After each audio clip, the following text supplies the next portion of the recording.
வணக்கம் நண்பர்களே, எல்லோரும் எப்படி இருக்கீங்க? நலமாக இருக்கீங்களா? நான் பாரம்பரிய ஜோதிடர் பா. ரவிக்குமார். இப்போ நாம் பார்க்கக்கூடியது தை மாதம் ராசி பலன்களை பற்றி தான் இந்த காணொலியில் பார்த்துட்ருக்குறேங்க.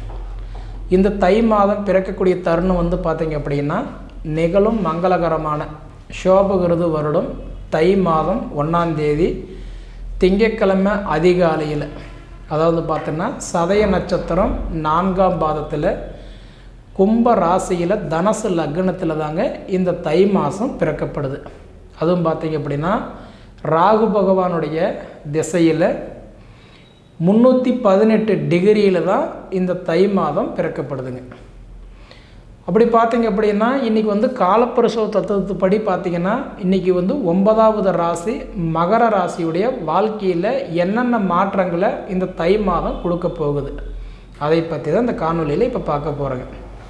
அப்படி பார்த்திங்கன்னா இந்த தனுசு ராசியில் பிறந்தவங்களுக்கு வரக்கூடிய நட்சத்திரங்கள் பார்த்திங்க அப்படின்னா முதலாவதாக வரக்கூடிய நட்சத்திரம் பார்க்கும்போது மூல நட்சத்திரம், அதாவது கேது பகவானுடைய நட்சத்திரமான மூல நட்சத்திரம் 4 பாதங்கள்.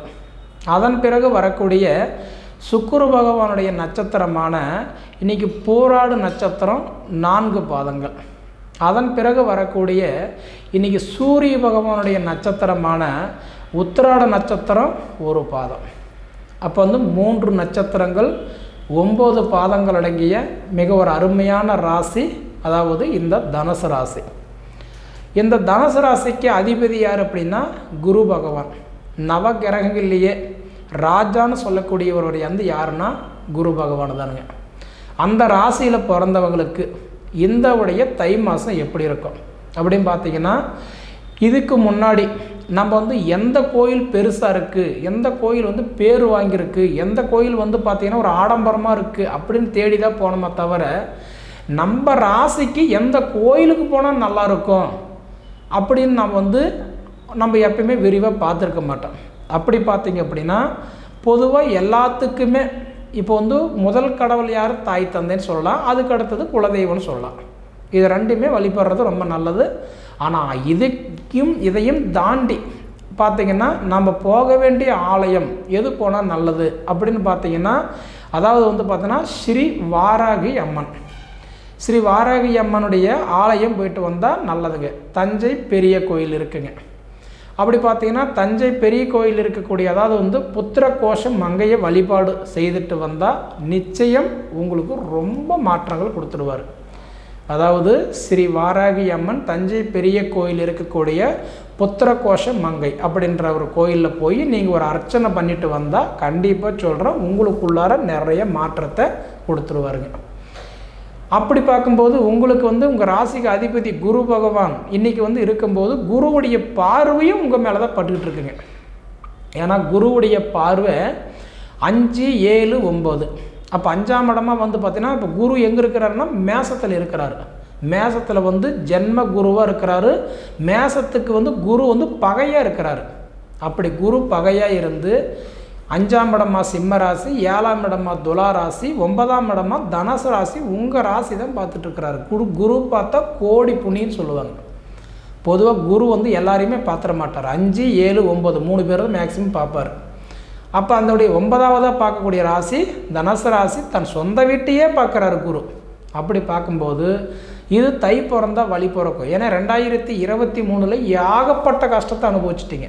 இவ்வளோதான் கஷ்டமெல்லாம் கிடையாது. பிச்சை ஒன்று எடுக்கலை, அவ்வளோ கஷ்டமெல்லாம் பட்டுட்டீங்க. கிட்டத்தட்ட 7.5 வருஷம் 7.5 சனியெல்லாம் தாண்டி இப்போ ஓரளவுக்கு பரவாயில்லன்னு சொல்லக்கூடிய இந்த 1 வருஷ காலமாக தான் உங்களுக்கு இந்த 7.5 சனி முடிஞ்சு போய் உக்காந்துருக்குறீங்க. அப்படி இருக்கும்போது இந்த தனுசு ராசிக்கு குருவுடைய பார்வை இப்போ படும்போது கண்டிப்பாக குரு கொடுத்தா கோடி கோடியாக கொடுத்துருவாருன்னு சொல்லுவாங்க. ஆனால் உங்கள் ஜாதகம் மட்டும் நல்லா இருந்துச்சு அப்படின்னா கண்டிப்பாக இந்த தை மாதத்தில் உங்களுக்கு அருமையான ஒரு மாற்றத்தை கொடுத்துருவார். நம்ம சொன்ன மாதிரி இப்போ 2023 பட்ட கஷ்டம் கண்டிப்பாக இந்த 24 தொடர்ந்து வராது. அப்போ 2024 ஏன்னா பொதுவாக எல்லோரும் என்ன சொல்லுவாங்க, தை பிறந்தால் வழி பிறக்கும், தை பிறக்கட்டும் பார்த்துக்கலாம் அப்படின்னு சொல்லுவாங்க. அப்படி தை பிறந்தால் வழி பிறக்கும்னு சொல்கிறவங்களுக்கெல்லாம் பார்த்திங்கன்னா இந்த தை மாதம் இப்போ பிறக்க போகுதுங்க. அப்போ அந்த தை மாதத்தில் பார்க்கும்போது உங்களுக்கு நல்ல மாற்றத்தை கொடுத்துருவார். அப்போ இந்த குருவுடைய பார்வை உங்களுக்கு படும்போது கண்டிப்பாக உங்களுக்கு வந்து என்னென்ன ஒரு விஷயங்களை முதல்ல கொடுப்பாரு அப்படின்னு பார்த்தீங்கன்னா, ஃபஸ்ட்டு விஷயம் 1ஆம் பாவகத்துக்கும் 4ஆம் பாவகத்துக்கும் அதிபதி வந்து யார் அப்படின்னா குரு பகவான். இப்போ 5ல் இருக்கும்போது புத்திரஸ்தானத்தை கொடுத்துருவார். ஏன்னா 5ஆம் இடத்துக்கு அதிபதி யாருன்னா புத்திரஸ்தானம். அப்போ அந்த புத்திரஸ்தானம் அப்படின்னு பார்க்கும்போது இப்போ உங்களுக்கு அருமையான ஒரு வாய்ப்பு கண்டிப்பாக கொடுத்துருவார். புத்திர பாக்கியம் உங்களுக்கு நல்லாயிருக்கும். அப்போ உங்களுக்கு புத்திர பாக்கியங்கள் உங்களுக்கு இல்லை அப்படின்னு சொல்லும்போது அந்த புத்திர பாக்கியம், ஏன்னா இப்போ குரு வந்து பார்க்கும்போது உங்கள் ராசிக்கு 5ஆம் இடத்துல இருக்கிறாருன்னா புத்திரஸ்தானத்தில் இருக்கிறார். அப்போ உங்களுக்கு வந்து பார்த்தீங்க அப்படின்னா அது எப்போ வரைக்கும் இருக்கிறாருன்னா மே மாதம் 2ஆம் தேதி வரைக்கும் குரு அங்கே தான் இருப்பார். அப்போ இந்த மே மாதம் 5ஆம் தேதி வரைக்கும் பார்த்தீங்கன்னா அதுக்குள்ளார உங்களுக்கு புத்திர பாக்கியம் இல்லாதவங்களுக்கு கண்டிப்பாக வாய்ப்பு கொடுத்துருவார். அதுலேயும் குறிப்பாக இந்த தை மாதம், ஏன்னா தை பிறந்தா வழி பிறக்குன்ற மாதிரி இந்த தை மாதத்துலேயே உங்களுக்கு கொடுக்குறதுக்கு 75% வாய்ப்பு இருக்குது. அப்படி இல்லைங்களா, அடுத்தது பார்த்தீங்கன்னா உங்களுக்கு 3 மாதம் நான் சொல்கிற மாதிரி. ஏன்னா உங்களுக்கு குரு வந்து பார்த்திங்கன்னா 5ஆம் இடத்துலேருந்து 6ஆம் இடத்துக்கு மாறுறதுக்கு வந்து பார்த்திங்கன்னா இன்னும் ஒரு 4 மாத காலம். ஜனவரி, பிப்ரவரி, மார்ச், ஏப்ரல் இந்த 4 மாதம் முடிஞ்சால் மே மாதம் 2ஆம் தேதி என்ன பண்ணுறாரு, கரெக்டாக குரு வந்து மேசத்துலேருந்து ரிஷபத்துக்கு போயிடுவார். அப்போ இந்த மே மாதம் 2ஆம் தேதிக்குள்ளார உங்களுக்கு புத்திர பாக்கியம் நல்லாயிருக்கும். அப்போ இதையும் தாண்டி உங்களுக்கு 2ஆம் பாவகத்துக்கும் 3ஆம் பாவகத்துக்கும் அதிபதினு சொல்லக்கூடியவர் யாருன்னா சனி பகவான். அவர் 3ல் ஆட்சியாக இருக்கிறார். அப்போ 3ல் ஆட்சியாக இருக்கும்போது என்ன ஆகுன்னா 3ஆம் இடம் வந்து சகோதரஸ்தானம், தைரியஸ்தானத்தில் இருக்கிறார். அப்போ என்னங்கும் போது நீங்கள் மற்றவங்களுக்கு கொடுத்து உதவி செஞ்சீங்க, ஆனால் உங்களுக்கு கொடுத்த உதவி பண்ணுவாங்களான்னு பார்த்தா கண்டிப்பாக இருக்க மாட்டாங்க. ஏன்னா என்னதான் நீங்கள் பார்த்தாலும் ஒருத்தரோட நட்பு எதிர்பார்க்கும்போது நட்பு பகையாகக்கூடிய டைம் இருக்கிறத தவிர நான் மற்றவங்களால் நான் வாழ்ந்துட்டேன், நான் வளர்ந்துட்டேன்னு சொல்லக்கூடிய வாய்ப்பு இல்லை. இப்பயுமே நீங்களாக கீழே விழுந்து ஒரு கையூனி எந்திரிக்கக்கூடிய காலகட்டம் இருக்கிறத தவிர மற்றவங்க உங்களை தூக்கி விடுவாங்க அப்படின்னு எதிர்பார்ப்பு இந்த மாதத்தில் இல்லைங்க. அப்போ இதையும் தாண்டி பார்த்தீங்கன்னா உங்களுக்கு 5ஆம் பாவகத்துக்கும் 12ஆம் பாவகத்துக்கும் அதிபதினு சொல்லக்கூடியவர் யார் அப்படின்னா செவ்வாய். அந்த செவ்வாய் வந்து இப்போ 1ஆம் இடத்துல பகையாக இருக்கும்போது அப்போ 100% வந்து பார்க்கும்போது உங்களால் மற்றவங்களுக்கு நல்லது நடக்குமே தவிர மற்றவங்களால் உங்களுக்கு நல்லது அவ்வளோ சீக்கிரம் நடக்காது. ஒரு உதாரணம், நீங்கள் ஒருத்தர் அரசியலில் போய் நில்லுப்பா நான் உங்களுக்கு சப்போர்ட் பண்ணுறேன்னா உங்களால் அவங்க ஜெயிச்சிருவாங்க. ஆனால் நீங்கள் நின்னீங்க அப்படின்னா உங்கள் கூட இருக்கிறவங்க உங்களை குழி பறித்து விடுவாங்க.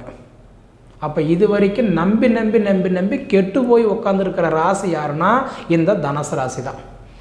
நல்லதுன்னு போய் பொல்லாப்புன்ற பேர் வாங்கிட்டீங்க. அதே மாதிரி பார்த்தீங்க அப்படின்னா இன்றைக்கி வந்து பார்க்கும்போது இன்றைக்கி வெளிநாடு, வெளி மாநிலம், ஊர் விட்டு இடம் மாறி போய் உட்காந்துருக்கிறவங்களுக்கு எல்லாம் பார்த்தீங்கன்னா ஓரளவுக்கு எல்லாம் நல்லா இருப்பாங்க. தனுசு ராசியில் பிறந்தவங்க சொல்கிறேன். ஆனால் அதே பூர்வீகத்தில் இருந்துட்டு பாட்டஞ்சொத்தில் அப்பஞ்சொத்தில் நம்ம பிறந்த ஊரில் இருந்தவங்களுக்கெல்லாம் பார்த்தீங்கன்னா அவ்வளோ ஒரு வளர்ச்சி கண்டிப்பாக சொல்கிறோம் கொடுத்துருக்க மாட்டார். குருவுடைய வேலை என்ன அப்படின்னா தனிச்சிருக்கணும். கொல்லைக்கு போனால் கூட கூட்டாகாதுன்னு சொல்லுவாங்க. அப்போ இந்த தை மாதத்தில் நான் ஒரு விஷயம் என்ன சொல்கிறேன்னா, நீங்கள் தள்ளி போய் தனியாக உட்காருங்க. கண்டிப்பாக உங்கள் வாழ்க்கையில் நிறைய மாற்றங்கள் நடக்கும், சாதிப்பீங்க. சாதிக்கிறதுக்கு உண்டான தருணம் தான் இது. இப்போ உங்கள் நேரம் எப்படி இருக்குதுன்னா சாதிக்கிறதுக்கு உண்டான நேரம். முன்னையே சொன்ன குரு பார்க்குறாரு. குரு பார்க்கும்போதே நீங்கள் மேலே வந்துடணும். அப்போ குரு உங்களை பார்க்குறது எத்தனை மாதம்? இன்னொரு 4 மாதம். இந்த 4 மாதத்துக்குள்ளார வாஸ்துப்படி கரெக்டாக உட்காருங்க. அப்போ உங்கள் ராசிக்கு எந்த பக்கம் வாசலில் உட்காந்தா நல்லாயிருக்கும் அப்படி பார்த்தா தெற்கு வாசல் உங்கள் ராசிக்கு உகந்தது. பொதுவாகவே பார்த்தீங்க அப்படின்னா தனுசு ராசியில் பிறந்தவங்களுக்கு தெற்க பார்த்த மாதிரி உட்காந்தா கண்டிப்பாக நல்லது நடக்கும். அதே மாதிரி பார்க்கும்போது உங்களுடைய ராசிக்கு குரு பகவானோட ஆதிக்கத்தில் பிறந்ததுனால புஷ்பராகம் கல் போடுங்க. நவரத்தனத்தில் நவகிரக கல்லுன்னு சொல்லுவாங்கள்ல, நவகிரக கல்லில் நவரத்தனத்தில் வந்து பார்த்திங்கன்னா புஷ்பராகம் அப்படின்ற ஒரு கல் போடும்போது உங்களுக்கு கண்டிப்பாக நன்மை கொடுப்பார். அப்போ இதையும் தாண்டி வந்து பார்க்கும்போது உங்களுக்கு வந்து 6ஆம் பாவகத்துக்கும் 11ஆம் பாவகத்துக்கு அதிபதி யார் அப்படின்னா சுக்கிர பகவான். அவர் 12ல் போய் மறைஞ்சிருக்கும் போது கணவன் மனைவிக்குள்ளார ஒரே போராட்டமாக தான் இருக்கும். நீ என்ன சொல்கிறது, நான் என்ன கேட்குறது. யாராவது ஒருத்தர் விட்டு கொடுத்து போனால் தானே சங்கடங்கள் தீரும். ஆனால் இங்கே பார்த்தீங்க அப்படின்னா விட்டு கொடுத்து போன குடும்பம் நல்லா இருக்குது, கெட்டு போகிறதில்லை.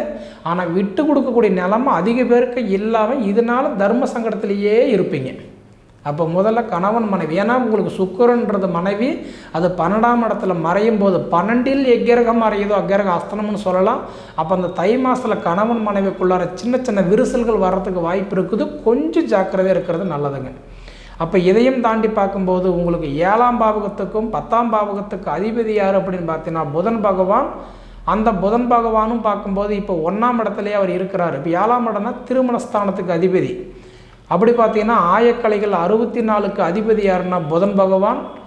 அப்போ அந்த ஆயக்கலைகள் 64க்கு அதிபதி கட்டன்றது அது புதன் பகவானாக இருந்தாலும் இப்போ திருமணம் எப்படி இருக்குன்னு பார்த்தீங்கன்னா கண்டிப்பாக இந்த உடைய தனுசு ராசியில் பிறந்தவங்களுக்கு திருமணம் இந்த மாதத்தில் உங்களுக்கு கை நினைக்கிறதுக்கு நிறைய பிரகாசமான வாய்ப்பு இருக்குது. இதுக்கு முன்னாடி போன இட தாமதம், பார்த்த பொண்ணு அமையலை, வந்துட்டு போன மாப்பிள்ளை செட் ஆகலைன்றது உண்மை தான். ஆனால் இந்த தை மாதத்தில் கண்டிப்பாக சொல்கிறேன், இதுக்கு முன்னாடி காலதாமதமாக இருந்து தள்ளி தள்ளி போனவங்களுக்கு இந்த ஒரு மாதம் மிக ஒரு அருமையான மாதமாக பிறந்திருக்குது.